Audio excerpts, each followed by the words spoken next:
Thank you.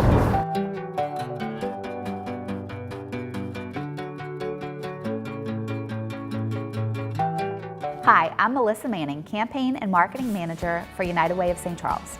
Welcome to this edition of Living United, a local talk show that gives you a closer look at the work United Way is doing in our community. United Way of St. Charles is a local nonprofit organization committed to bringing the community together to deliver lasting changes throughout St. Charles Parish in the areas of education, income, and health. Founded about 60 years ago, United Way is run by a local volunteer board of directors made up of community leaders from right here in St. Charles Parish. Through our 100+ programs and 32 partner agencies, it's estimated that United Way serves over 40,000 people in our area each year. On today's episode, we'll hear from Mary Ann Schindler and Amanda Thomas with Matthew 25:35 Ministries. Also here with us are Ann Montgomery and Donna Nasser of the German Coast Farmers Market. Up next on Living United, how a small group is making a big difference in the lives of St. Charles Parish residents struggling with hunger. Want to stay in the loop with your school system? Like and follow St. Charles Parish Public Schools on Facebook and keep up with academic achievement, sports and athletics, extracurricular activities, news and events, and in case of an emergency, we'll be here to make sure you're in the loop. You and I, we are St. Charles Parish Public Schools.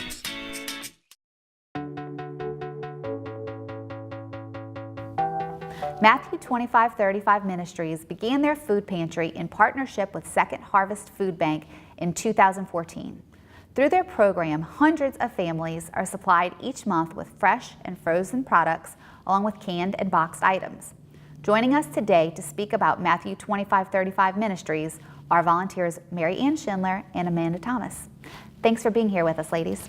Thank you. Thank you for having us. So I hear some pretty big news. You guys have a new name. Is that what I understand?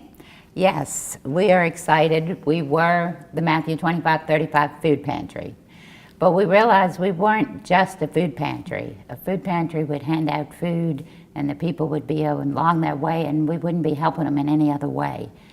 We wanted to do more than just handing out food.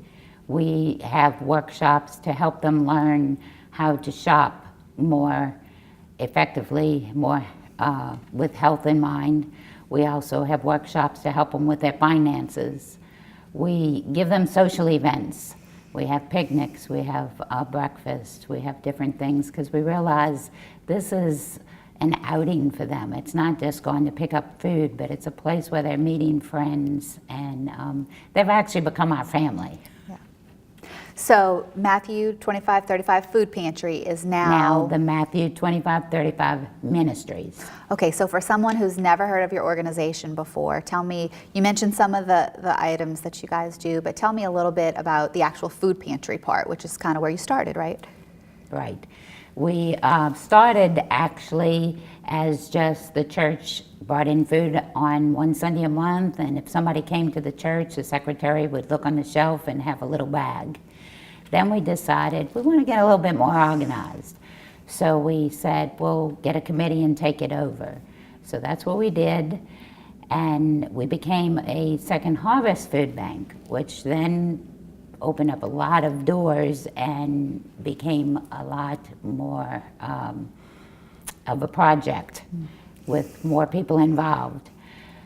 Then we said, well, we need finances now because this is growing more than we thought. So we became a 501c, which then opened up more doors, and we went from serving 10 people a month to now we serve about 250 a month. Wow. And so just to take a step back, where are you guys located? Where is the actual food pantry located? We're at St. Charles United Methodist Church in Destrehan, back in the Fellowship Hall.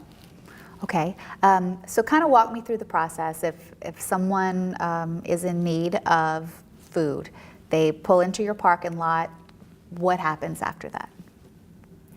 They would come in, we'd welcome them, and there's an application that needs to be filled out.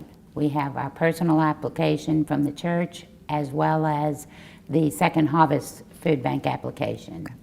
there are requirements that they have to meet to get USDA food, and that is an income requirement. They also have to bring a light bill or something showing their residency, and they have to show proof of income of everybody in the household. With that, it lets us know if they qualify for the USDA food or just for donated food. We don't necessarily turn them away when they don't qualify for the second harvest levels, because we can also give out the donated food. Because a lot of times people don't quite qualify, but they're still very much in need of some help. So on Wednesdays, if someone is coming to the food distribution, what would be the times? Every Wednesday we serve from 10 to 11. The first Wednesday of the month we also serve from 5:30 to 6:30 in the evening.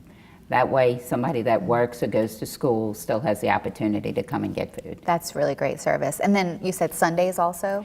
Sundays we serve just perishables. That's things that we get from Winn-Dixie, the bakery items, the dairy items, the fruits, the veggies. We pick up from them 6 days a week. So we try to give out that on Sunday as well as Wednesday so that it goes to the client when it's fresh. And what are the times on Sundays? That's from, we try to be ready 7:45 to 8:15. So it's a quick handout, AM. Okay. AM. Perfect. And if someone's coming to the distribution, do they need to bring bags or boxes with them? No, we have our bags. Now they learn on Wednesdays. We give out a bag, the food in an imprinted bag, but we try to stretch our money as far as we can. So if they bring their bag back, they get an extra pick item from our special table. That's a nice incentive for sure. Right. Great. So I know, you guys are operated with volunteers. I mean, you are pretty much run with mostly volunteers. Can you tell me a little bit about how you got started with the organization? I just was a member of the church, and I saw a need to organize the handing out of food a little bit better. It was there, but it wasn't really addressing the real problems of people that needed food. So I just decided to get started, didn't have any idea where it was going. It would have been difficult to start if I knew where it was going. So we started small and have just grown, but we have so many volunteers that come from the church, the community, from other organizations in the parish. The ARC comes and helps us every Wednesday, and we would be hard pressed to do it without them. We are so blessed to have them come. Are you guys in need of additional volunteers, or? We are always in need of volunteers. And what would someone do if they wanted to volunteer with you guys? They could call the church, they could go to our website or our Facebook page and find out more information. But we will take volunteers on Monday from 9 to 12 when they actually make the bags that are going to be handed out on Wednesday. Wednesday we're there from about 8:30 to 12, and Sunday we're there from 7 to 8:30. But we'll also take groups. An example is the 4-H is coming this Saturday. They have a work day that they had on their calendar. We will usually make it happen if a group wants to come at another time. I know you guys have been very accommodating for us, when groups want to volunteer with United Way. We appreciate it because we've been able to, send large groups, small groups, all groups. Well, we appreciate it more than you do. Well, thank you. So anything exciting coming up for the holidays? Anything special going on in December? For the holidays, it's going to actually kick off in January, because what we're doing is we're distributing, or the church is building, some reverse Advent calendars where they're going to have a bag and suggestions of things to put into the bag instead of taking things out of something, put things into the bag that then we'll hand out in January. And what we're trying to collect is more personal items that we haven't had enough funds to spend on that. We spend it on food. So we're going to be collecting the soaps, the shampoos, the personal items, and the cleaning supplies that we rarely have to give out. That's great. We also have every year Need to Feed Month, which this year will be in April. And the parish declares it as Need to Feed Month. And what we try to do is for that whole month to bring more awareness of the need to feed right here in St. Charles Parish. Which I think so many people don't know. They don't. They think we're in a rich parish. We don't have that. But we have homeless. We have people that don't know where their next meal's coming from. We have kids that their meals are only at school. So we want to educate people, and when people realize the need, they're right there to help. So we use that month. We will be having a craft fair, we'll be having a run and bike-a-thon and a big event during that month. And the parish declares that month as Need to Feed Month. That's great. Well, we were kind of talking a little bit before the show, and you guys shared with me a few different success stories, but I understand there's maybe kind of an interesting story sitting right here with us right now. Amanda is one of our main success stories. 3 years ago, I was involved in a car accident. I was pretty much left to just live back with Mom with 2 kids and lost everything. So I had put my son in VBS at the church, and we had to come back for 2 Sundays to do the little performance that they do to kind of just show everybody what the VBS was about. And in the mix of that, in the announcements and so forth, they were like, "Oh, we're looking for volunteers in the food pantry." And I was like, "Food pantry?" I'm like, "Mom, this would help out so much." So I ended up showing up. She brought me the first Wednesday. I signed up as a client, and it really helped out my family and the extra expense that my mother just she's retired, she's also disabled, that she wasn't ready to put out.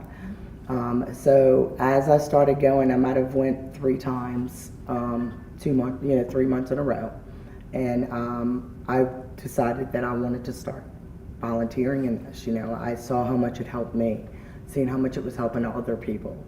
But I also was wheelchair bound when I first started going there. Shortly after that, I was able to start walking again, and I literally used it for my physical therapy. I would get up, the first time I went in to volunteer, I was with a walker. The second time I said, I'm not gonna go with the walker this time, I can do this, and I slowly but surely found so much interest to it. I started out in the back with just kind of helping prepare some of the food because I still needed to kind of not stand so much. But when I really started into my recovery, Marianne and them kind of moved me to the front end to start doing the processing of the paperwork. And I understood the computer system very well, and I could connect with the people. There's people all the time trying to, run through the system and so forth, and I could just connect with them in a way that was very professional. It was very understanding, where it was, an anxiety thing for the client or for the person that was at the computer. I always was a very good problem solver for. And so for about a year or so, I pretty much just stayed as a real intense volunteer, doing some things on the back end, but like she stated in the earlier, that it's grown so big that we need more people, and the sincerity, the heart, the love, the care that I have for not only the volunteers but the clients, and the vision that I see that could really happen for that food pantry. That's why we did call it Ministries. There's so much more to offer for this parish, and there's a lot of need that's there, and a lot of people just don't know it, and I really think it's a need that's needed, but if it's not marketed correctly, if it's not put out there well enough, nobody will ever know. And that's one of the passions that I really have for it, is trying to get the word out. So I am now the secretary of the executive board, and that's what I do. I try to find more people. I try to help the ones that I can. And this has really just become a real heart and passion for my purpose in life. Well, thank you so much for sharing your story with us, but also, for what you ladies are doing in the community. I know, at United Way, when we get calls, for anyone that's going through a tough time. Right. Most of the time when they call, they don't say I need food. They say I need all these other things. Right. But they almost always need food too. And it's just been really a blessing for us to have you guys to be able to call upon, because the fresh produce, that's really, I think that's what kind of is unique. You know, many food banks out there might have the canned goods or the non-perishables, but I mean, you guys with the perishables, it's outstanding. Right. Well, she was also explaining to you some of the workshops that she did. I've actually put on a Cooking Matters for adults as well as children. And what it's doing is we do a grocery store to teach them, so when you are in the grocery store, where not only your cheaper products are at, but where your more healthiers.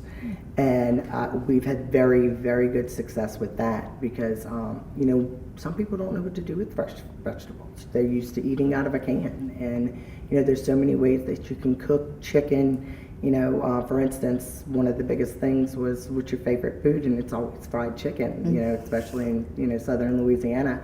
So I've taught them how to make almond crust chicken.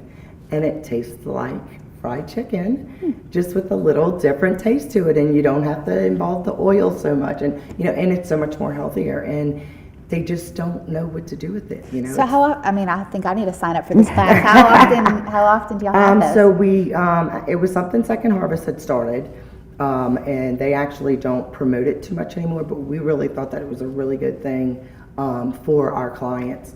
And so we did, in October of last year, we did our adult one. And then in the summer, in July, we did a 1-week kid camp. And I had 17 kids that came in. And there's some success stories behind that, too. I mean, I hear from the parents all the time, you know, ever since they took that cooking class, all they do is cook at home, you know. Awesome. And so it made them feel, you know, there was an ADHD child who was there. And he was very, you know, once you got him into it, I mean, he found a purpose, though. The child had been not really doing well in school, kind of been placed from here to there with just the way his disability is, and now he wants to grow up to be a culinary chef. And I thought that was phenomenal because, you know, where he didn't have an interest anywhere, he found an interest in just for a 5-day kid. Absolutely. Well, if that's something you guys ever do again, would it be on your Facebook website? How can people hear about upcoming events? Yes, we actually are. We do have a Facebook that we will be posting most of our stuff, but we also will be marketing throughout the organizations of the ones that, you know, donate and the ones that, you know, also we support. So great. We'll well, be letting more know. Thank y'all so very much for being here with us. We appreciate all the work you guys are doing in the community. Truly, you know, I can't thank y'all enough for what you do and for joining us today. So thank you. Well, thank you for having us and for all that United Way does for us. Absolutely. And make it possible. Great. Thank y'all. St. Charles Parish Public Schools is kicking off the new school year by bringing boys and girls soccer to middle schools. So if you go to Harry Hurst, J.B. Martin, Albert Cammon, or R.K. Smith Middle School, grab your friends and start practice. For more information on middle school soccer, contact your school today.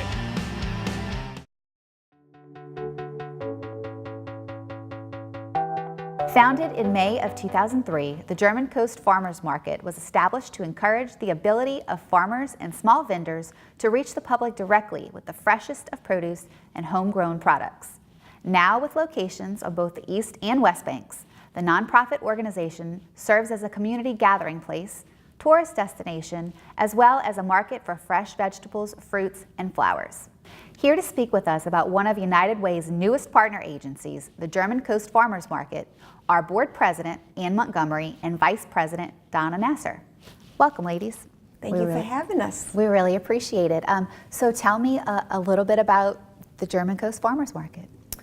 The German Coast Farmers Market began in St. Charles Parish 15 and a half years ago, and we have grown tremendously over the past year, too. We began at Ormond Plantation, and we have been there since June of 2003. and it's a wonderful venue. And we were actually initiated by a group of very, very wonderful residents. They wanted the community to have knowledge of what went on in the past. And so they, as an organization, which is now RAC, River Region Arts and Humanities, they started with a group that wanted to have fresh foods and help farmers to sell their produce and to help entrepreneurs with selling their products. So they started the farmers market, and it probably was about 8 to 10 vendors. Now we have probably 25, and maybe on a good Saturday we'll have 18 to 20 out there. Wow. So I know you mentioned fruits and vegetables, but what other types of vendors would you have? Well, it's great if you would like to have a meal. We have anything from breakfast, wonderful French pastry, to breads, freshly baked. And we have hot tamales and jambalaya and pastelaya and cracklin and popcorn, kettle corn, popcorn. We also have fresh meats and actually grass-fed cattle. So we really tend to promote healthy eating. And is most of that grown locally in the area? We have 3 farmers. Okay. And one is actually in Taft. His property is in Taft, his acreage. And the others are north of the lake in Meat and in Holden. Okay, so all kind of South Louisiana local correct. farmers. And if I understand correctly, you guys have a Saturday market, but there's also another market. Is Correct. that right? The West Bank market began in 2005, and it's had several locations. But presently, we are on Paul Mallard Road in the Wynwood Shopping Center. And we're growing there pretty nicely. We have about 10 vendors that come out, and we hope to increase that during the holiday season. We also have allowed crafts lately. We limited the craft attendance for years, but we opened it up this year to other crafts whenever they want to come. But the crafts have to be handmade by the vendor. So we didn't want to open it up to be a flea market type item. So we have limited to you have to grow it for the farmers or you have to make it. So on Wednesdays, what would be the times of the market? The times for the market on Wednesdays presently are from 1 until 5. Okay, and then how about Saturdays? And Saturdays, 8 until noon. And that's every Wednesday and every Saturday. Okay, great. What other types of activities? I know there's the food items, but I heard something about entertainment Yes. at the farmers market. That's kind of my department. I handle the entertainment. I bring in performers and musicians. We bring in other nonprofit organizations that can produce different ways of entertaining. Like, for instance, the St. Charles Art Guild will have a table with drawing, and anybody could go up and draw whatever they have out there. We're having the Irish dancers coming this December. December's a big month for us.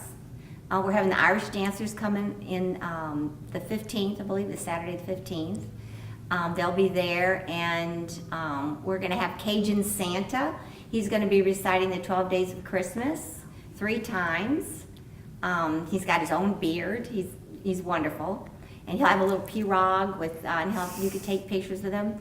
The last 2 Saturdays we'll have Santas, so children can have pictures taken with them. And every week we will have a performer, a musician. And we would not be able to have this without United Way. There's no way. It's very expensive. We pay our performers. They do not come free. And this helps them out. We have one gentleman who has 4 children in college.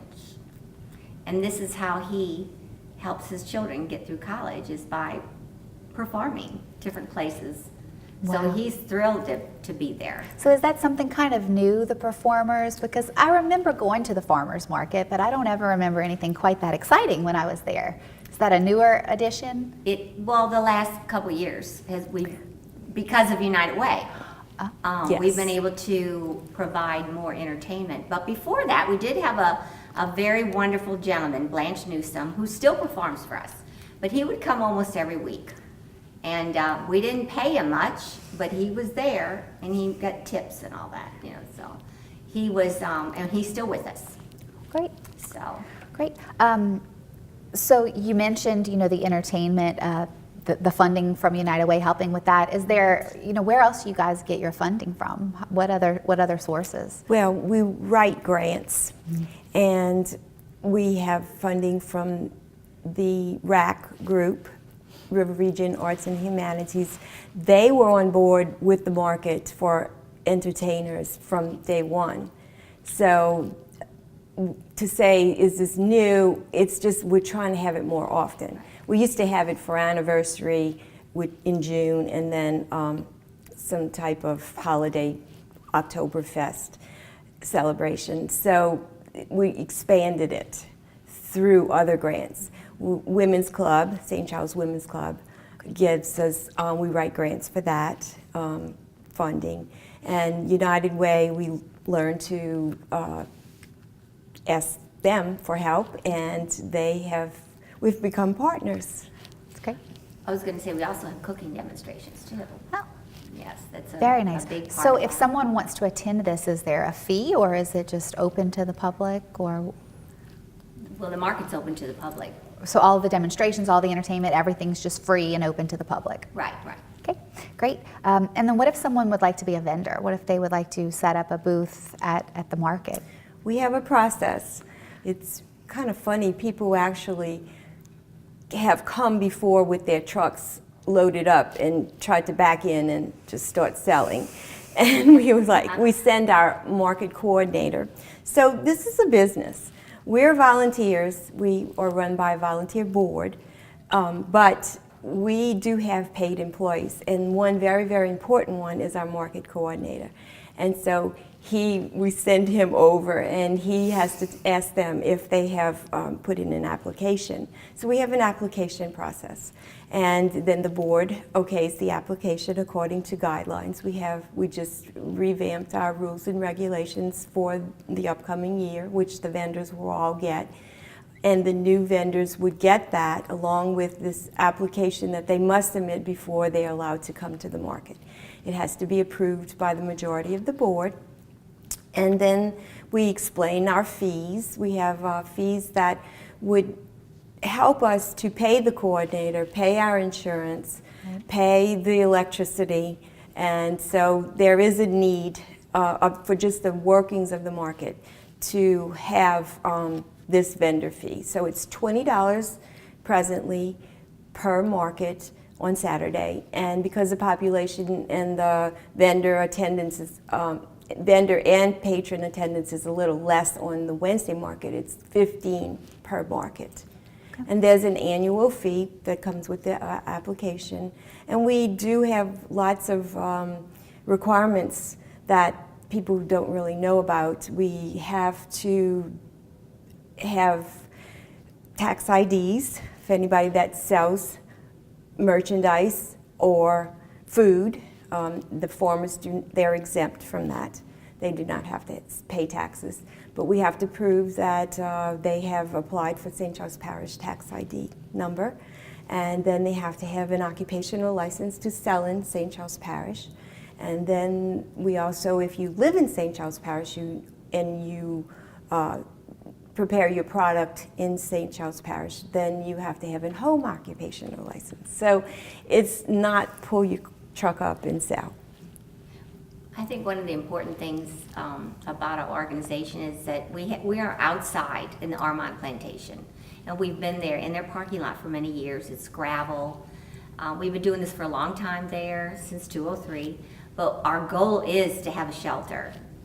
And these are one of the things that we want to do. This is our goal. And we will have a covered shelter where the vendors can be underneath, so if it rains, it's okay. We can have more performers because it will have concrete and not the gravel. I mean, it's going to completely change our market. So we're working on grants for that. And United Way is important for us to help us with this. Great. Well, you mentioned volunteers, and it sounds like you guys have some, pretty big goals. What if someone is watching this and they want to help, they want to get involved? What kind of volunteer opportunities do you guys have for them, and how would they go about getting involved? Well, every Saturday and Wednesday, we really could use you during the market hours.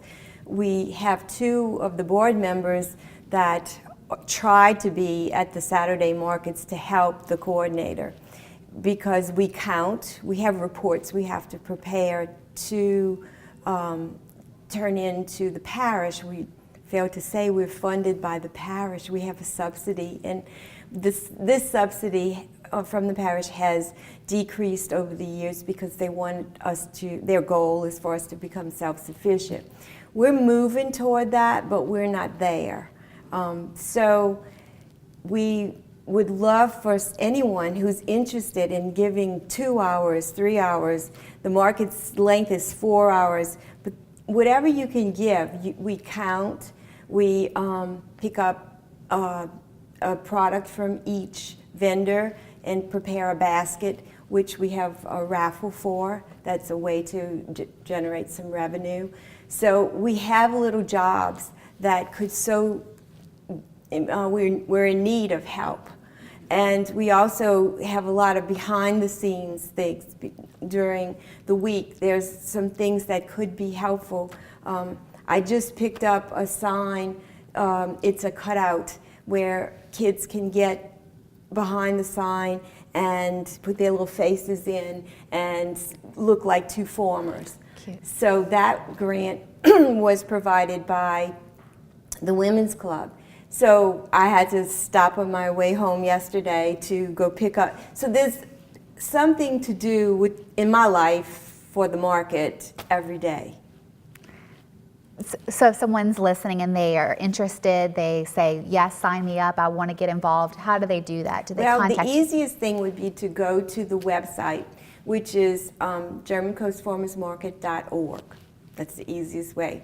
And that will go in, and there is a spot where if you would like to respond to the market or have a question about the market, you can, and that will go to our PR person, and she will then forward it to me. Okay, great. And you guys, I think, have a pretty active Facebook page as well. I see, pictures of the different foods and items that you guys have for sale, and I kind of follow along during the week to see which vendors will be there on Saturday. We have a newsletter too. Oh, great. It goes in email. So you can sign up for the newsletter, and you can sign up from the website, or you can sign up at the market. We have over 2,000 families that receive the newsletter, in addition to the website and Facebook and Instagram and all the social media. Well, I know it means a lot to the families in St. Charles Parish to have a service like this available, to have someone come to the community that they live in, that we all live in, and bring these types of items here. I'm sure you guys see that firsthand. Are there any stories or anyone that you've ever run across that you think their lives have been impacted by the farmers market, or even some of the vendors? Well, some success stories would be 3 vendors I can think of right off that have products in grocery stores now. Oh, wow. They started at the market. And one gentleman has a restaurant, you may know it, Gin Deuces on Williams Boulevard. He started at the market selling his sandwiches and his hot dishes there. So he got so busy that he outgrew us, I guess. So I can remember a jelly lady. She's in the market, and she was one of our first success stories. And then we have a spaghetti sauce man that is he's no longer, like I said, they no longer come to the market because they have bigger business. So we are happy. La Petite Sophie. Yeah, He's a baker. He's a bakery. I've had some of those, the almond croissants. Oh, the French pastry. He has his Always own. has a line of people. yeah. You have to go early because He sells they'll out. sell out. Yes, yes. I think one of the most important things is it's so important to go from farm to table now. You just saw the big outbreak with romaine lettuce. Oh my gosh. I mean, you're not going to get that from a local farmer. You're just not going to see that. Right. You can feel safe. And you know that there wasn't big trucks coming in from Mexico or California. No, it's down the street. And the vegetables are beautiful. They're just gorgeous. And if you want to buy beets from farm to table, you get the green tops on it too. And you can eat the green tops on beets, that kind of thing. You're not going to get that in a grocery store. Right, and you make such an excellent point, because that's something that's just, without you guys, I don't know that we would have access to that here in St. Charles Parish. So thank y'all very much for that. And, you mentioned a couple activities in December. Anything else exciting going on that you want to share? Other than, we've got Santa, Cajun Santa. The Irish dancers are coming, I think it was the 15th this Saturday. And then we have performers every week. And if you want your child to have a picture with Santa, the last 3 weeks of December, we'll have Santas every week. Great. Great. Well, thank you, ladies, so much for being here with us. We really appreciate it. And thank you for all the work that you guys are doing to make St. Charles Parish a healthier community for everybody. Thank you. Thank you. We're glad to be here.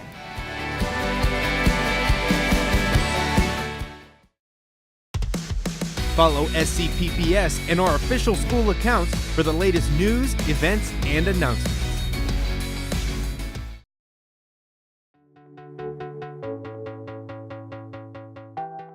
Thanks again for joining us for this month's episode of Living United.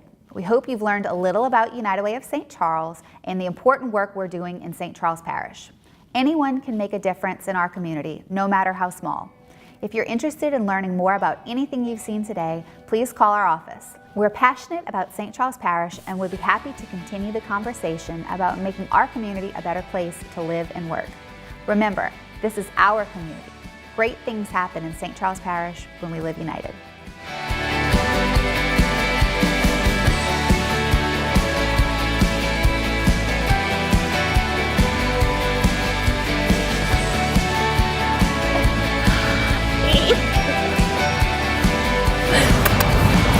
Thank you.